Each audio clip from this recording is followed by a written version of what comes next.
ശബരിമലയിൽ വൻ ഭക്തജന തിരക്ക് തുടരുകയാണ്. ഉച്ചയ്ക്ക് 1 മണിവരെ 48,387 ഭക്തർ ദർശനം നടത്തി. നിലവിൽ ഭക്തർക്ക് മരക്കൂട്ടം മുതൽ ക്യൂ അനുഭവപ്പെടുന്നുണ്ട്. മകരവിളക്ക് മഹോത്സവം വരെയുള്ള എല്ലാ ദിവസവും ക്രമാതീതമായി തിരക്കുണ്ടാകുമെന്ന വിലയിരുത്തൽ തന്നെയാണുള്ളത്. നിലയ്ക്കലിൽ നിന്നും നിയന്ത്രണങ്ങളോടെയാണ് ഭക്തരെ കടത്തിവിടുന്നത്. മിഥുൻ മുരളി തയ്യാറാക്കിയ റിപ്പോർട്ടിലേക്ക്. സന്നിധാനത്ത് തിരക്ക് തുടരുകയാണ്. പുലർച്ചെ 3 മണിക്ക് നട തുറന്നപ്പോൾ മുതൽ നടപ്പന്തലും ഫ്ലൈ ഓവറും എല്ലാം ഭക്തരാൽ തിങ്ങി നിറഞ്ഞു. മരക്കൂട്ടം മുതൽ ക്യൂ ഉണ്ട്.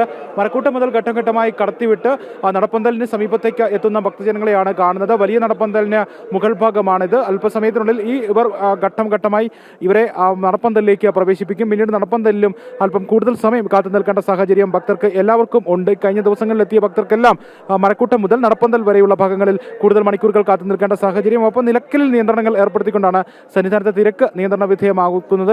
സന്നിധാനത്തെ തിരക്ക് നിയന്ത്രണ വിധേയമാകുന്നത് എന്ന് ഉറപ്പാക്കിയതിനു ശേഷം നിലയ്ക്കലിൽ നിന്നും ഭക്തരെ പമ്പയിലേക്ക് കടത്തിവിടുകയും പമ്പയിൽ നിന്ന് മലകയറി വിടുമ്പോൾ വിവിധ ഇടങ്ങളിൽ ഭക്തർക്ക് കാത്തു നിൽക്കേണ്ട സാഹചര്യവും ഉണ്ടാകുന്നു. മുഴുവൻ മണിക്കൂറുകളും ഭക്തജനങ്ങളാൽ തിങ്ങി നിറഞ്ഞിരിക്കുകയാണ്. ദർശനം പൂർത്തിയാക്കിയ ഭക്തരുടെയും വലിയ തിരക്ക് സന്നിധാനത്ത് വിവിധ ഇടങ്ങളിൽ അനുഭവപ്പെടുന്നുണ്ട്. അന്നദാന മണ്ഡപത്തിന് മുൻഭാഗം, മാളികപ്പുറം ക്ഷേത്രത്തിന്റെ പരിസര ഭാഗങ്ങൾ, അരവണ കൗണ്ടറിന്റെ പരിസര ഭാഗങ്ങൾ എന്നിവിടങ്ങളിലെല്ലാം ദർശനം പൂർത്തിയാക്കി പമ്പയിലേക്ക് മടങ്ങുന്നതിന് മുൻപായിട്ട് വിശ്രമിക്കുന്ന ഭക്തരുടെയും വലിയ തിരക്ക് ഈ ദിവസങ്ങളിൽ, ഈ മണിക്കൂറുകളിൽ എല്ലാം അനുഭവപ്പെടുന്നുണ്ട്. ഭക്തർ എത്രയും വേഗം ദർശനം പൂർത്തിയാക്കി പമ്പയിലേക്ക് മടങ്ങണം എന്നുള്ള ഒരു നിർദ്ദേശവും അനൗൺസ്മെന്റ് ആയിട്ട് സന്നിധാനത്ത് നിന്ന് മുഴങ്ങുന്നുണ്ട്. സന്നിധാനത്തെ തിരക്ക് നിയന്ത്രണ വിധേയമാക്കുക എന്നുള്ള ലക്ഷ്യത്തിലേക്കാണ് ഇത്തരത്തിലുള്ള അനൗൺസ്മെന്റ് സഹിതം സന്നിധാനത്ത് മുഴങ്ങുന്നത്.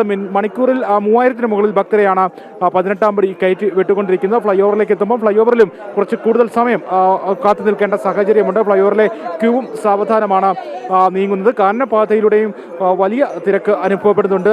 സത്രം പുൽമേട് പാതയിലൂടെയും പമ്പ അഴുതക്കടവ് പാതയിലൂടെയും കൂടുതൽ ഭക്തർ സന്നിധാനത്തേക്ക് മണ്ഡലകാലത്തെ എന്ന പോലെ തന്നെ എത്തുന്നുണ്ട്. കുഞ്ഞു മാളികാപ്രകങ്ങളും കുഞ്ഞു അയ്യപ്പന്മാരും എല്ലാം ധാരാളമായി ഈ ദിവസങ്ങളിൽ എത്തുന്നു. അയൽ സംസ്ഥാന ഭക്തരുടെ എണ്ണത്തിലും വലിയ വർധനവുണ്ട്.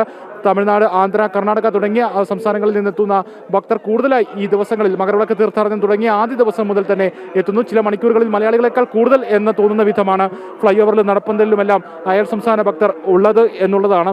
എന്തായാലും ഇനിയുള്ള ദിവസങ്ങളിലും വലിയ തിരക്ക് അനുഭവപ്പെടാനുള്ള സാധ്യത വിലയിരുത്തപ്പെടുന്നുണ്ട്. മകരവിളക്ക് തീർത്ഥാടനം അവസാനിക്കുന്ന ആ ദിവസം വരെയും തിരക്ക് ക്രമാതീതമായി ഉയരുന്നതിനുള്ള സാധ്യതകളാണ് വിലയിരുത്തപ്പെടുന്നത്. സന്നിധാനത്ത് നിന്ന് ക്യാമറമാൻ സന്തോഷ് മണ്ണാർക്കാടിനൊപ്പം മിഥുൻ മുരളി.